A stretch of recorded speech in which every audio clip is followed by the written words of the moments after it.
ವೀಕ್ಷಕರಿಗೆ ಸ್ವಾಗತ. ನಾನು ವಿಜಯಲಕ್ಷ್ಮಿ ಶಿಬರೂರು. ಇದು ಕರುನಾಡನ್ನೇ ಕತ್ತಲ ಕೂಪಕ್ಕೆ ತಳ್ಳಿ ಗ್ರಾಹಕನ ಬೆನ್ನಿಗೆ ಚೂರಿ ಹಾಕೋ ಇಂಧನ ಇಲಾಖೆಯ ಭಾರೀ ಗೋಲ್ಮಾಲ್ ಕಥೆ.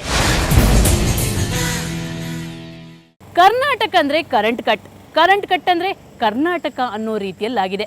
ನಮ್ಮ ಸರ್ಕಾರ ಜನರಿಗೆ ಕರೆಂಟ್ ಕೊಡೋದಕ್ಕಿಂತ ಹೆಚ್ಚು ಕರೆಂಟ್ ಹೇಗೆ ಕಟ್ ಮಾಡಬೇಕು ಅನ್ನೋದರ ಬಗ್ಗೆನೇ ಚಿಂತೆ ಮಾಡ್ತಾ ಇದೆ. ಸರ್ಕಾರ ಕರೆಂಟ್ ಜೊತೆ ರಾಜಕೀಯದ ಆಟ ಆಡ್ತಿದೆ. ಇನ್ನೊಂದೆಡೆ ಅಧಿಕಾರಿಗಳ ಲಂಚಾವತಾರ ಎಲ್ಲೇ ಮೀರ್ತಿದೆ. ಇವುಗಳ ಮಧ್ಯೆ ಗ್ರಾಹಕ ಅಪ್ಪಚ್ಚಿ ಆಗ್ತಿದ್ದಾನೆ.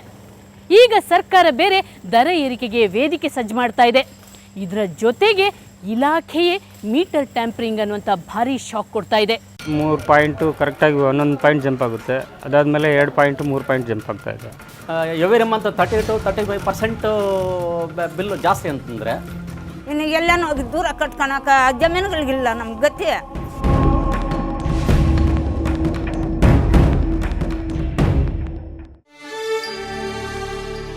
ಇದು ಜನರ ಕೊರಗಿನ ಕೂಗು, ಬೇಜಾರಿನ ಮಾತು, ಹತಾಶಾ ಭಾವ. ಹೌದು, ಇದು ಕನ್ನಡಿಗನ ನೋವು, ಆಕ್ರೋಶ, ಆವೇಶ. ಹಾಗಾದ್ರೆ ಇದೆಲ್ಲ ಯಾರ ವಿರುದ್ಧ? ಯಾಕಾಗಿ? ಇವರ ಸಮಸ್ಯೆಗಳೇನು? ಈ ಎಲ್ಲಾ ಪ್ರಶ್ನೆಗೆ ಉತ್ತರ ಹುಡುಕಲು ನಾವು ನೇರವಾಗಿ ಜನರ ಬಳಿ ಸಾಗಿದೆವು. ಅವರನ್ನ ಮಾತನಾಡಿಸಿದೆವು, ಸಮಸ್ಯೆಗಳನ್ನ ಆಲಿಸಿದೆವು. ಆಗ ನಮಗೆ ಸಿಕ್ಕ ಒಂದೇ ಉತ್ತರ, ಇಂಧನ ಇಲಾಖೆ. ಶೋಭಾ ಕರಂದ್ಲಾಜೆಯವರ ಸಾರಥ್ಯದಲ್ಲಿ ನಡೆಯುತ್ತಿರುವ ಇಂಧನ ಇಲಾಖೆ ಇಂದು ಜನರ ಬದುಕಿನ ಜೊತೆ ಚೆಲ್ಲಾಟ ಆಡುತ್ತಿದೆ. ಈ ಇಲಾಖೆ ಇಡೀ ಕರುನಾಡನ್ನೇ ಕತ್ತಲ ಕೂಪಕ್ಕೆ ತಳ್ಳಿದೆ. ಕರೆಂಟ್ ಜೊತೆ ರಾಜಕೀಯದ ಆಟ ಆಡ್ತಿದೆ. ಆ ಮೂಲಕ ನಾಡಿನ ಪ್ರಗತಿಯನ್ನೇ ಕುಂಠಿತಗೊಳಿಸುತ್ತಿದೆ ಅನ್ನೋದು ಇವರ ಆರೋಪ. ಇಲ್ಲ, ಆಂಧ್ರದಲ್ಲಿ ಇದಾಗ್ತಾ ಇದೆ, ಆಂಧ್ರದಲ್ಲಿ ಸ್ಟ್ರೈಕ್ ನಡೀತಾ ಇದೆ, ತೆಲಂಗಾಣ. ಯಾಕೆ ಸುಳ್ಳು ಹೇಳ್ಬೇಕು ಜನಕ್ಕೆ? ಆಮೇಲೆ ಕೇಂದ್ರ ಸರ್ಕಾರದ ಮೇಲೆ ಯಾಕೆ ಹೇಳಬೇಕು? ಕೇಂದ್ರ ಸರ್ಕಾರದ ಮೇಲೆ ಯಾಕೆ ಹೇಳಬೇಕು ಹೇಳಿ? ನಾವು ಇನ್ನೊಂದನ್ನು ಅವ್ರ ಮೇಲೆ ಇವ್ರ ಮೇಲೆ ಹೇಳ್ಕೊಂಡು ರಾಜ್ಯದ ಜನತೆಗೆ ಕತ್ಲಲ್ಲಿ ಹೇಳಲಿಕ್ಕೆ ಏನು ಅಂತೇಳಿ ನಿಜ ಪರಿಸ್ಥಿತಿ ನಾವು ಹೇಳಿ 6,416 ಕೋಟಿ ವಿದ್ಯುತ್ತನ್ನು ಖರೀದಿ ಮಾಡಿದ್ದಾರೆ, ಹೈಕಾಸ್ಟ್ ವಿದ್ಯುತ್ತನ್ನು ಖರೀದಿ ಮಾಡಿದ್ದಾರೆ ಅಂದರೆ ಯಾರು ದುಡ್ಡು ಇದು? ಯಾರು ದುಡ್ಡಿದು? ಇದು ವಿರೋಧ ಪಕ್ಷದವರ ಕುಟುಕಿನ ಮಾತಲ್ಲ, ಇದು ವಾಸ್ತವ ಸ್ಥಿತಿ ಅಂತಾರೆ ತಜ್ಞರು. Power trading corporation throughout India ಅವರು ಪವರ್ ಟ್ರೇಡ್ ಮಾಡ್ತಾರೆ. ಅವರು ಉತ್ಪಾದಕರಿಗೂ ಅನುಕೂಲ ಮಾಡ್ತಾರೆ, ಪರ್ಚೇಸ್ ಮಾಡೋರಿಗೂ ಅನುಕೂಲ ಮಾಡ್ತಾರೆ. ಅಂಥವ್ರನ್ನ ಇವರು ಗಮನದಲ್ಲಿ ಇಟ್ಕೊಂಡ್ರೆ ಅವಾಗ ಇವರು ಹೇಗೆ ಪವರ್ ಮ್ಯಾನೇಜ್ ಮಾಡ್ಬೋದು ಅದೊಂದು ಬರುತ್ತೆ, ಇವರಿಗೆ ಆ ಒಂದು ಯೋಚನೆ ಬರುತ್ತೆ. ಎರಡನೇದು, ಇವರು ಪರಿಹಾರ ಮಾಡಬೇಕು ಅನ್ನೋ ಒಂದು ಮನಸ್ಸಿರಬೇಕು ಇವರಿಗೆ. ಇವಾಗ ಏನಾಗೋಗಿದೆ, ಪವರ್ ಪ್ರಾಬ್ಲಮ್ ಅಂತು ಅಂದರೆ ತಕ್ಷಣ ಎಷ್ಟು ದುಡ್ಡಾದರೂ ಸರಿ ಕೊಟ್ಟು ತರ್ತೀನಿ ಅನ್ನೋ ಒಂದು ಮನಸ್ಸಿದೆಯೇ ಹೊರತು ಇವರಿಗೆ ಅದನ್ನು ಎಷ್ಟು ಕಡಿಮೆನಲ್ಲಿ ನಾವು ಸಾಲ್ವ್ ಮಾಡ್ತೀವಿ ಅಂತ ಯೋಚನೆ ಮಾಡ್ತಾ ಇಲ್ಲ. ಇಂಧನ ಸಚಿವರು ಸತ್ಯವನ್ನ ಮುಚ್ಚಿಟ್ಟು ಸುಳ್ಳು ಸುಳ್ಳು ಭರವಸೆ ಕೊಡ್ತಿದ್ದಾರೆ. ಸರ್ಕಾರಕ್ಕೆ ದರ ನಿಗದಿಯ ಅಧಿಕಾರ ಇಲ್ಲದಿದ್ರೂ ಏನೇನೋ ಹೇಳಿಕೆ ಕೊಟ್ಟು ಜನರನ್ನ ದಾರಿ ತಪ್ಪಿಸುತ್ತಿದ್ದಾರೆ ಅನ್ನೋದು ಇವರ ವಾದ.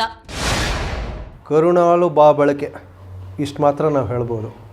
ಸರ್ಕಾರಕ್ಕೂ ದರ ನಿಷ್ಕರ್ಷೆಗೂ ನಿಗದಿ ಮಾಡೋದಕ್ಕೂ ಯಾವುದೇ ರೀತಿಯಾದಂಥ ಅಧಿಕಾರ ಇಲ್ಲ. ಅದು ಇರತಕ್ಕಂಥ ಏಕೈಕವಾದ ಸಂಸ್ಥೆ ಅಂದರೆ ಕರ್ನಾಟಕ ಎಲೆಕ್ಟ್ರಿಸಿಟಿ ರೆಗ್ಯುಲೇಟರಿ ಕಮಿಷನ್. ಅದು ಶಾಸನಬದ್ಧವಾದಂಥ ಒಂದು ಸಂಸ್ಥೆ. ಆ ಸಂಸ್ಥೆಗೆ ಮಾತ್ರ ಅಧಿಕಾರ ಇರೋದು. ರಾಜಕಾರಣಿಗಳು, ಅಧಿಕಾರಿಗಳು ಮಾಡಿದ ಭ್ರಷ್ಟಾಚಾರ, ತಪ್ಪು ಲೆಕ್ಕಾಚಾರದಿಂದಾಗಿ ಇಂದು ಜನ ದರ ಏರಿಕೆಯ ಶಿಕ್ಷೆ ಅನುಭವಿಸಬೇಕಾಗಿದೆ.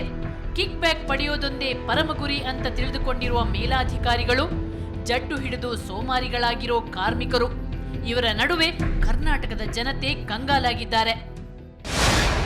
ಇನ್ನು ಎಲ್ಲನೂ ದೂರ ಕಟ್ಕೊಳಕ ಜಮೀನುಗಳಿಗಿಲ್ಲ ನಮ್ಗೆ ಗತಿ. ಏನು ಮಾಡೋದು? ಬಡವರು ಕೂಲಿಗೆ ಹೋಗಿ ಬರಬೇಕು, ಹಾಕ್ಕೊಳ್ಬೇಕು. ಆಸ್ತಿ ಇಲ್ಲ, ಪಾಸ್ತಿ ಇಲ್ಲ, ಇನ್ಯಾರು ಕೊಡ್ತಾರೆ ನಮ್ಗೆ? ಕೇಳಿದ್ರೆ ಬರ್ತಾರೆ. ಇವಾಗ ಬಂದುಬಿಡ್ತು, ಏನೋ ಎತ್ತೋದೆ ಬಂದುಬಿಡ್ತದೆ, ಮಿಷಿನು ಬಂದುಬಿಡ್ತದೆ ಅಂತ ಹೇಳ್ತಾರೆ.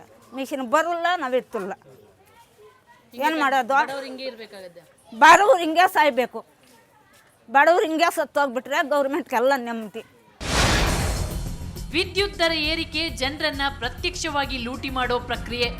ಆದ್ರೆ ಎಸ್ಕಾಂ ಗ್ರಾಹಕರನ್ನು ಪರೋಕ್ಷವಾಗಿ ಕೊಳ್ಳೆ ಹೊಡೆಯಲು ಭಾರೀ ಕುತಂತ್ರವೊಂದನ್ನೇ ಮಾಡಿದೆ. ಅದುವೇ ಮೀಟರ್ ಜಂಪಿಂಗ್.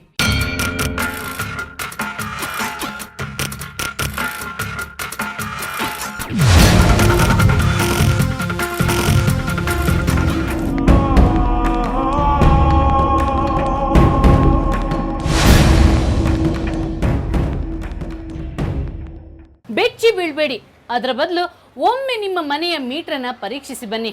ಅಲ್ಲಿವರೆಗೆ ನಾನೊಂದು ಸಣ್ಣ ಬ್ರೇಕ್ ತಗೊಳ್ತೀನಿ. ಆ ಬಳಿಕ ಸರ್ಕಾರವೇ ಕೊಡೋ ಈ ಮೀಟರ್ನ ಅಧಿಕಾರಿಗಳು ಯಾವ ರೀತಿ ದುರಾಸೆಯಿಂದ ಟ್ಯಾಂಪರ್ ಮಾಡ್ತಾರೆ ಅನ್ನೋದರ ವಿವರ ಹೇಳ್ತೀನಿ.